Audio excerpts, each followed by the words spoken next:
Hello बच्चों, how are you? Good evening, good evening. आज हम आपको अपने 10th मैथमेटिक्स का सेकेंड चैप्टर जिसका नाम है पॉलिनोमियल्स वो पढ़ाने वाले हैं। हिंदी वालों के लिए बहुपद बोलते हैं, ठीक है। थोड़ा सा मैं क्लास फास्ट लूँगा, आप सब लोग पेन कॉपी लेके बैठे, ठीक है। नोट करते जाइए जो नोट करने लायक समझ में आए, ठीक। अच्छा, इसमें देखिए होल नंबर का मैं सबसे पहले आपको बता भी चुका हूँ, एक बार फिर से बताऊंगा, इसकी जरूरत पड़ेगी। कोई बच्चा ये बोले नहीं कि what is whole number, right. ये है होल नंबर। क्या होते हैं? जो नंबर्स होते हैं जिसमें जीरो भी शामिल हो, नेचुरल नंबर इंक्लूडिंग जीरो, वो कहलाता है whole number. 0 1 2 3 up to infinite, है ना, राइट। ओके, फिर देखो आपको मैं चीज और बता दूं, व्हाट इज ये चर नंबर, इसको इंग्लिश में बोलते हैं वेरिएबल्स, चर, और दूसरा होता है अचर, कांस्टेंट, ठीक है। वेरिएबल क्या है? आपको जो वैल्यू जैसी डिपेंडेंट अपॉन इक्वेशन रहेगा, तो इसमें x रहेगा, y रहेगा, z रहेगा, तो इनकी वैल्यू चेंज होगी, इनको x y z बोलते हैं, और ये वेरिएबल्स रहते हैं, इनकी वैल्यू बदलती रहती है। It may be anything upon given terms and condition, कुछ भी हो सकती हैं दिए हुए टर्म्स और कंडीशन के अकॉर्डिंग इक्वेशन बेस्ड। दूसरा है अचर। अचर जैसे इसकी नंबर्स है ना, कोई भी 11 12 3 1 2 3 अप टू इनफिनाइट, तो वो क्या वेरिएबल है? ये वेरिएबल नहीं है, ये फिक्स है। इनकी वैल्यू अगर 11 है तो 11 मतलब 11 ही रहेगा, 12 है मतलब 12 ही रहेगा, इसकी वैल्यू फिक्स रहती है, राइट। तो आप दो चीज समझ लीजिए, चर और अचर और होल नंबर, ये तीन चीजों से मैं आपको ये बताने वाला हूं मिला करके कि पॉलिनोमियल क्या होते हैं। तो पॉलिनोमियल,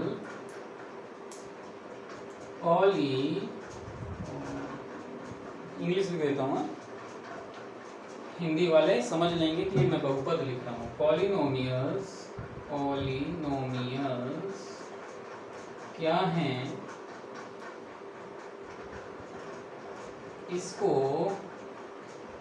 कोई वेरिएबल है, वेरिएबल की जो पावर रहेगी अगर वो होल नंबर हो, होल नंबर समझिएगा, यहाँ पे यही है पूरी है। वेरिएबल की पावर जब होल नंबर हो तो उसको हम बोलते हैं पॉलिनोमियल्स। क्या बोलते हैं? पॉलिनोमियल, बहुपद। जब अचर, नॉट चर, चर सॉरी, चर की पावर जब पूर्ण संख्या हो, इसको बोलते हैं वेरिएबल। कैसे? सॉरी, वेरिएबल, पॉलिनोमियल्स, इसको बोलते हैं पॉलिनोमियल्स। कैसे? देखें आप, जैसे मैंने लिखा,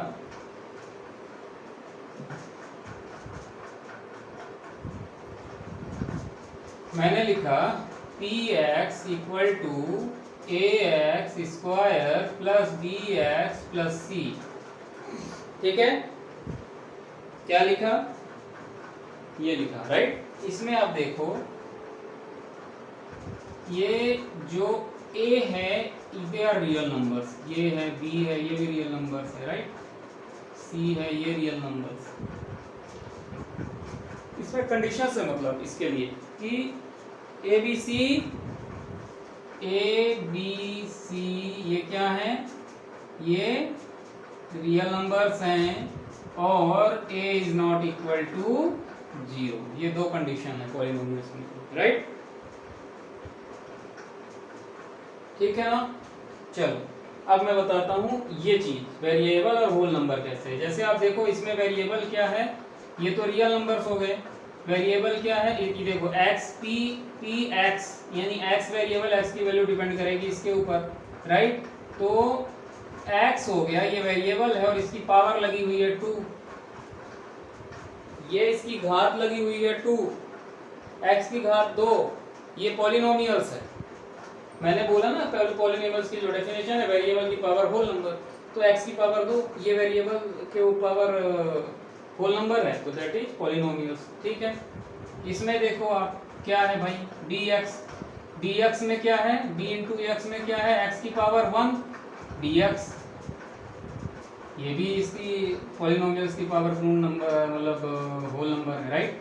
फिर आप देखोगे c, सी। आप सोच रहे होगे भाई इसमें x तो है ही नहीं, सी में x है ही नहीं है भाई, है x। कैसे है? इसमें इनटू x की पावर 0 इज इक्वल टू सी।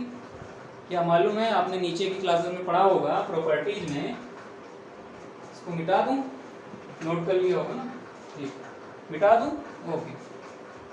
आपने प्रॉपर्टीज में पढ़ा होगा कि 2-3 प्रॉपर्टीज में अभी बता दूं आपको। x की पावर 0 इज इक्वल टू 1 होता है। x की पावर जहां भी 0 लगा होगा उसको हम मानते हैं दैट इज 1। ठीक है ना? मैंने कहा कि 20 की पावर 0 दैट इज 1, 1 लाख की पावर 0 दैट इज 1, सब की पावर 0 दैट इज 1 होता है, 1 होता है। ठीक, और एक आध दो आपको मैं बता दूं, आगे काम आएगा। अगर ऐसे लिखा हो x की पावर m और डिवाइडेड बाई x की पावर n, तो इसका फार्मूला हो जाता है x की पावर m माइनस n। ठीक है? अगर आधार समान हो, ये आधार बेस हो गया और घातांक अलग अलग x की पावर 3, ठीक है ना, गुणे x की पावर 2, तो इसमें क्या होता है? सेम हो जाएंगे और घाते आपस में जुड़ जाएंगी, पावर जुड़ जाएगी, यानी x की पावर 5 हो जाएगा। राइट? इसको ऐसे लिख देते हैं x की पावर m इंटू x की पावर n बराबर x की पावर m प्लस n। ये सब प्रॉपर्टीज हैं, नीचे की क्लासेस में आपने शायद 9th में पढ़ा होगा या 10th में। So you have to recall all these. Okay, खैर मैं प्रॉपर्टी जहां भी आएगी उसको मैं आपको बताते चलूंगा। राइट? ठीक है।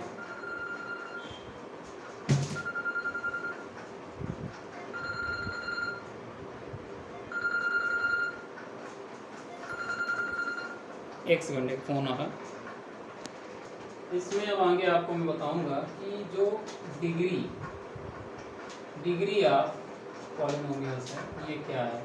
बहुपद की कोटि, डिग्री ऑफ पॉलिनोमियल्स या बहुपद की कोटि।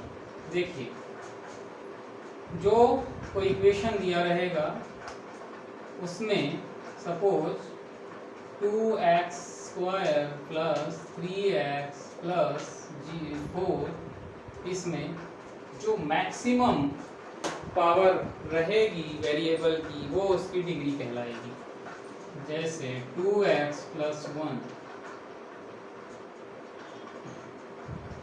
4x की power 3 plus 2x square plus x plus 4।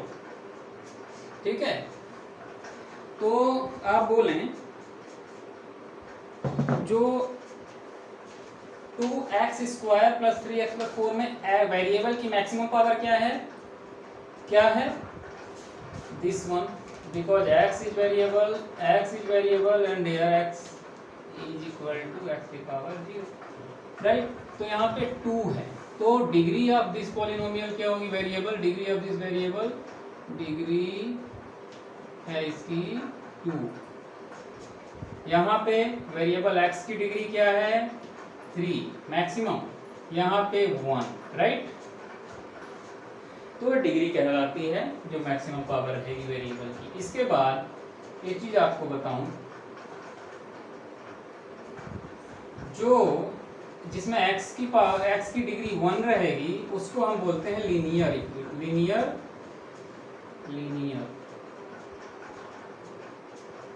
ठीक है? जिसमें 2 रहेगी उसको हम बोलते हैं क्वाड्रेटिक, रेखीय और द्विघातीय। हिंदी में रेखीय और द्विघातीय पॉलिनोमियल्स। राइट?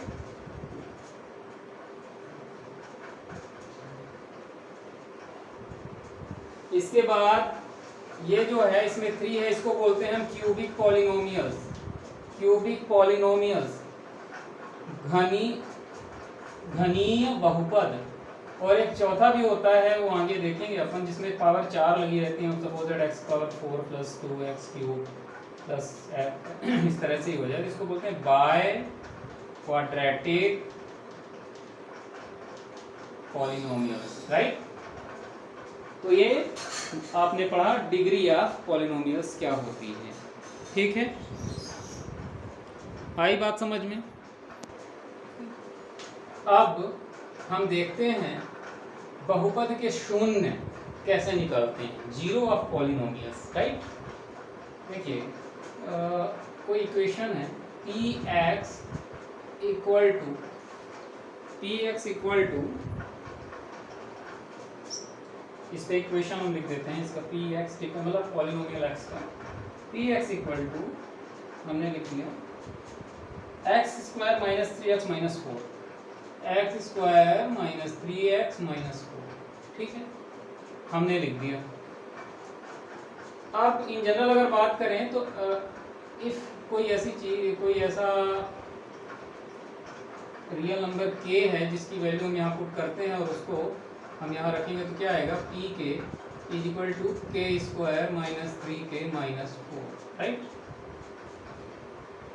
ये और अगर ऐसा करने से पी के रखने से इसकी वैल्यू 0 आ जाती है अपने इक्वेशन की पी के की, तो इसको बोला जाएगा उस की के उस वैल्यू के लिए, के उस वैल्यू के लिए जिस पर कि अपने पॉलिनोमियल्स का जो ये इक्वेशन दिया हुआ है इसकी वैल्यू 0 आए, तो एट दैट पॉइंट इसको बोलेंगे कि के की इस वैल्यू के लिए पॉलिनोमियल ये zero of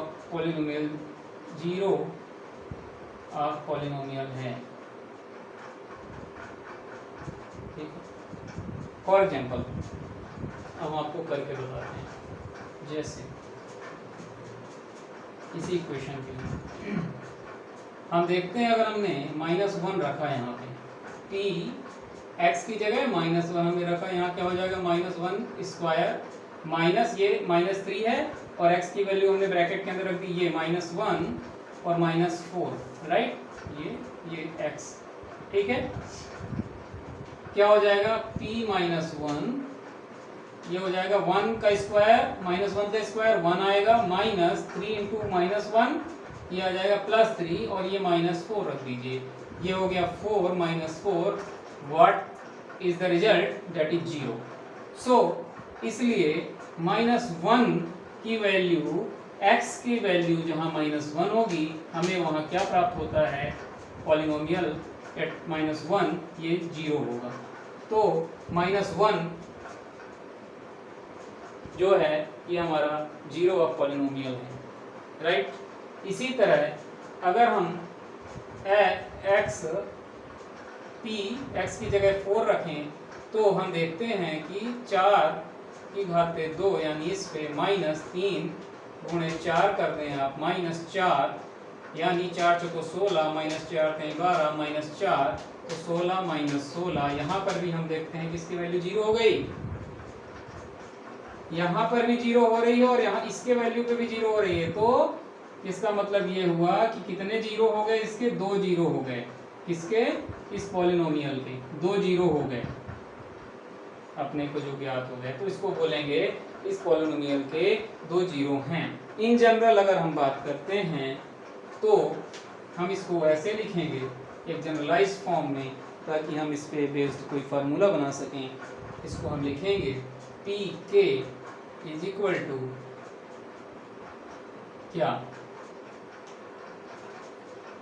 x square minus 3x minus 4, तो के स्क्वायर माइनस 3k माइनस 4 और वैल्यू जो रहेगी इसकी पी के पर 0 होनी चाहिए, तो ये 0 कहलाएगा, ठीक है।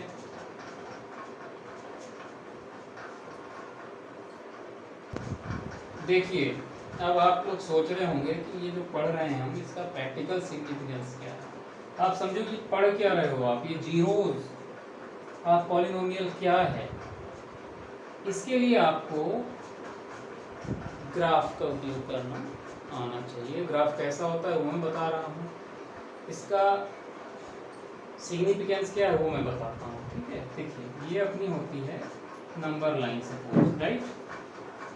ये पार्ट अपना पॉजिटिव रहता है, धनात्मक पार्ट, ये भी पॉजिटिव, ये ऋणात्मक पार्ट होता है निगेटिव, ये भी निगेटिव, राइट।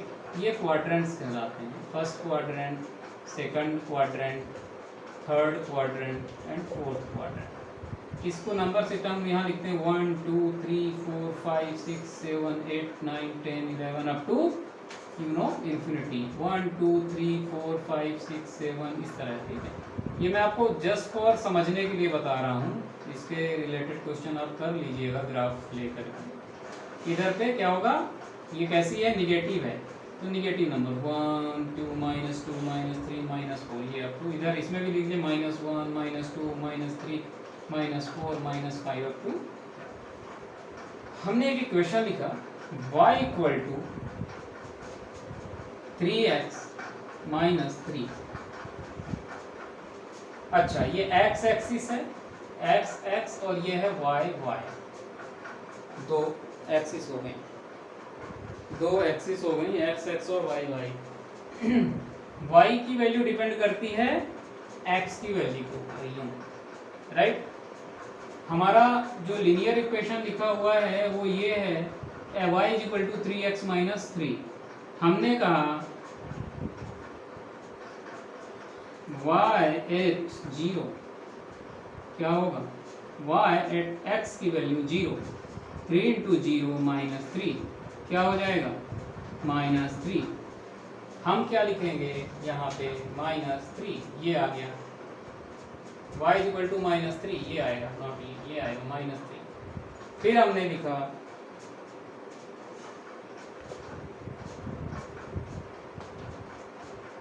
अलग अलग लाइन्स पे 1 y एट 1, 3 इंटू 1 -3, 3 एकम 3 -3 0।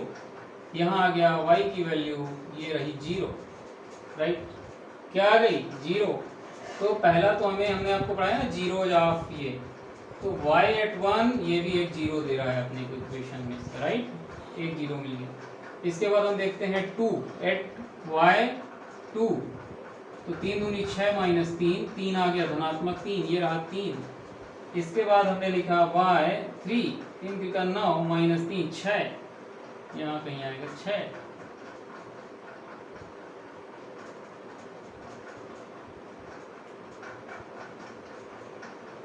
तो इस तरह से संख्या रेखा पर हमें ये डिपेंडेंट वैल्यूज मिलती जाती है, ठीक है। अब हमने एक इक्वेशन लिखा y equal to mx plus c, y equal to 2x plus 3। ये क्या आएगा भाई, 2x प्लस 3 हमने लिखा 0 पे 0 आएगा, 3 आ जाएगा, ये y 3। फिर हमने लिखा 1 पे 2 प्लस 3 7।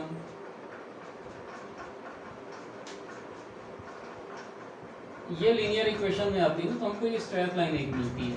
यही जब अपना क्वाड्रेटिक इक्वेशन बन जाता है, क्वाड्रेटिक इक्वेशन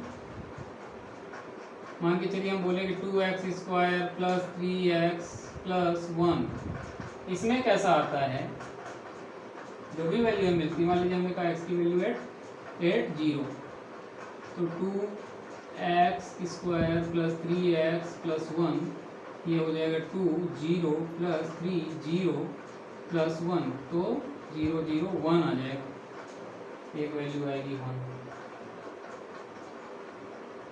अच्छा, इसमें कैसी वैल्यू आती है, जो इसके चार्ट रहता है ना जो x और उसका, वो बहुत नंबर रहता है। तो जब हम इसको नंबर मतलब लाइनिंग ज़्यादा रहती हैं जस्ट फॉर ग्राफ, उसमें जब आप प्लॉट करते हो ना, तो लीनियर इक्वेशन का अपना इस तरह से लाइन आती है, स्ट्रेट लाइन। और जब आप इसको एक क्वाड्रेटिक इक्वेशन का करते हो, तो क्वाड्रेटिक इक्वेशंस का कैसे आता है भाई, पैराबोला बनता है उसमें। देखिए एक मिनट, ये तो लीनियर हो गया, क्वाड्रेटिक का बताते हैं आपको कैसा आता है। क्वाड्रेटिक का आता है पैराबोला, ऐसे यूं जूम, ये पैराबोला बनता है। और अगर ये parabola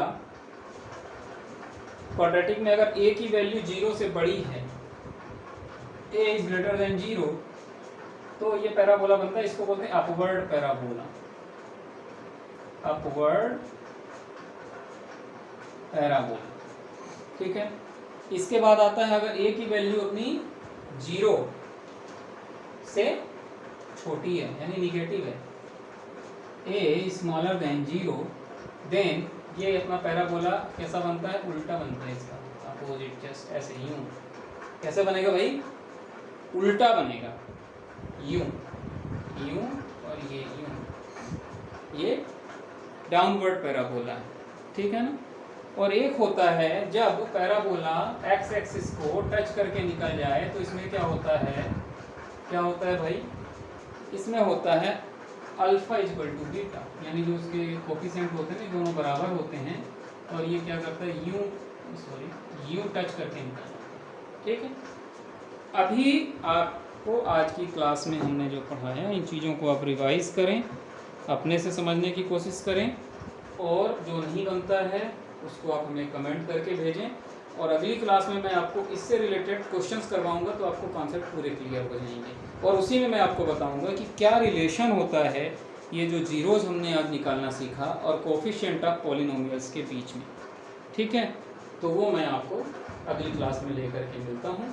thank you for watching, good night.